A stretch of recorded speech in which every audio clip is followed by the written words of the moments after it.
ធ្លាប់តែហូបនៅក្នុងហាងឆ្ងាញ់ហើយមិនដឹងពីរបៀបធ្វើតោះមកទស្សនាវីដេអូនេះ Page សំណាង TV នឹងចែករំលែកពុកម៉ែបងប្អូនពីរបៀបធ្វើឆាឡុកឡាក់ដើម្បីឲ្យមានរសជាតិឆ្ងាញ់ជំរាបសួរក៏ដូចជាសួស្តីពុកម៉ែបងប្អូនបាទវិលមកជួបគ្នាសាជាថ្មីទៀតហើយជាមួយនឹង Page សំណាង TV ថ្ងៃនេះខ្ញុំមកចែករំលែកពុកម៉ែបងប្អូនពីរបៀបធ្វើឆាឡុកឡាក់សាច់គោដើម្បីមានរសជាតិឆ្ងាញ់តោះមកមើលពីរបៀបធ្វើទាំងអស់គ្នាហើយគ្រឿងផ្សំថ្ងៃនេះមានសាច់គោមាន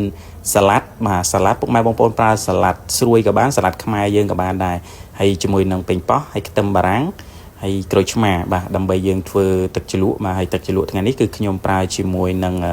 ទឹកអំបិលម្រេចក្រូចឆ្មាបាទដើម្បីធ្វើសាច់គោឡុកឡាក់បានពុកម៉ែបងប្អូនត្រូវមានសាច់គោដែលផុយបាទសាច់គោដែលផុយដើម្បីយើងយកមកឆាទៅវាមានរសជាតិឆ្ងាញ់បាទ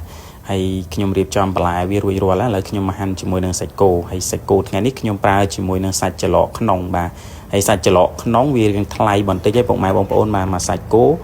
មានតែសាច់ច្រឡកក្នុងនឹងហើយដែលតម្លៃវាថ្លៃជាងគេហើយក៏សាច់ដែលផុយជាងគេដែរ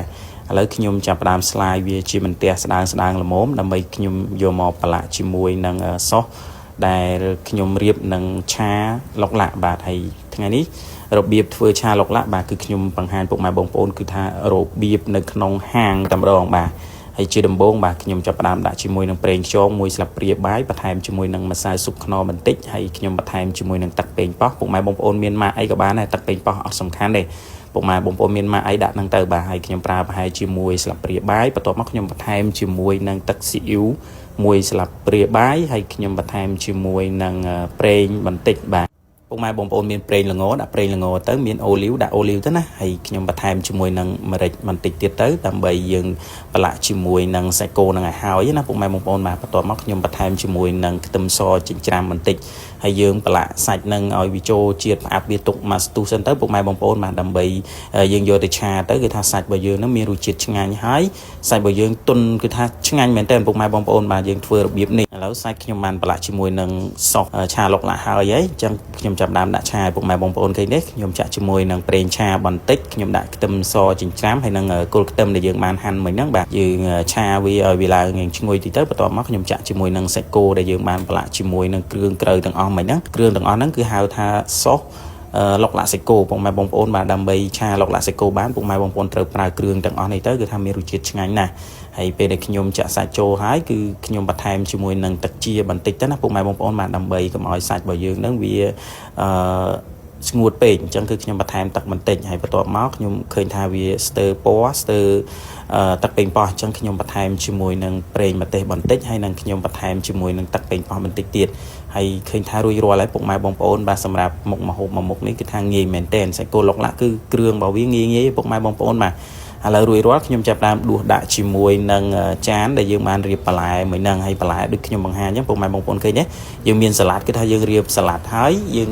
ដាក់ប៉េងប៉ោះទៅបន្ទាប់មកគឺយើងដាក់ជាមួយនឹងខ្ទឹមបារាំងបាទខ្ទឹមបារាំងគឺយើងដាក់កដាលមកដើម្បីពេលដែលយើងដួសសាច់គោដាក់ពីលើទៅធ្វើឲ្យខ្ទឹមបារាំងរបស់យើងនោះវាឆ្អិនបានបន្តិចបន្តួចទៀតដែរអញ្ចឹងណាពុកម៉ែបងប្អូនបាទដើម្បីកុំឲ្យវាឆួលកុំឲ្យវានេះពេលព្រោះអ្នកខ្លះគាត់ញ៉ាំអត់កើតទេខ្ទឹមបារាំងឆៅបាទអញ្ចឹងគឺយើងធ្វើរបៀបនេះឥឡូវខ្ញុំមកលាយជាមួយនឹងទឹកអំបិលម្រេចក្រូចឆ្មាបាទថ្ងៃនេះគឺខ្ញុំប្រើជាមួយនឹងទឹកត្រីមួយស្លាបព្រាបាយស្ករសមួយស្លាបព្រាបាយហើយប៊ីចេងបន្តិចខ្ញុំបន្ថែមជាមួយនឹងម្រេចបន្តិចទៅហើយយើងចាក់ខ្ទឹមសចិញ្ច្រាំចូលហើយពុកម៉ែបងប្អូនចូលចិត្តម្ទេសហាន់ម្ទេសដាក់ដូចខ្ញុំបន្តិចទៀតអញ្ចឹងក៏បានដែរសម្រាប់ការធ្វើទឹកម្រេចហើយបើសិនជាពុកម៉ែបងប្អូនចង់បានរសជាតិឲ្យឈ្ងុយហើយឲ្យឆ្ងាញ់គឺពុកម៉ែបងប្អូនត្រូវលួចជាមួយនឹងទឹកដោះគោខាប់បន្តិចទៀតទៅបាទតែខ្ញុំអត់ប្រើទេថ្ងៃនេះអញ្ចឹងខ្ញុំច្របាច់ជាមួយនឹងក្រូចឆ្មាមួយចំណិតទៅបានហើយពុកម៉ែបងប្អូនបាទឃើញទេឥឡូវទឹកជ្រលក់ឃើញថាយើងធ្វើហើយហើយក៏ទំនងណាពុកម៉ែបងប្អូនបាទហើយវាត្រូវមែនទែនជាមួយនឹងសាច់គោឡុកឡាក់របស់យើងឥឡូវឃើញថាមុខម្ហូបយើងរួចរាល់សពគ្រប់អស់ហើយទាំងទឹកជ្រលក់ទាំងសាច់គោឡុកឡាក់អញ្ចឹងគឺថាមុខម្ហូបថ្ងៃនេះងាយតែរសជាតិឆ្ងាញ់អញ្ចឹងពុកម៉ែបងប្អូនទស្សនាវីដេអូនេះហើយសង្ឃឹមថាអាចចេះធ្វើណាពុកម៉ែបងប្អូនបាទអរគុណជួបគ្នាវីដេអូក្រោយ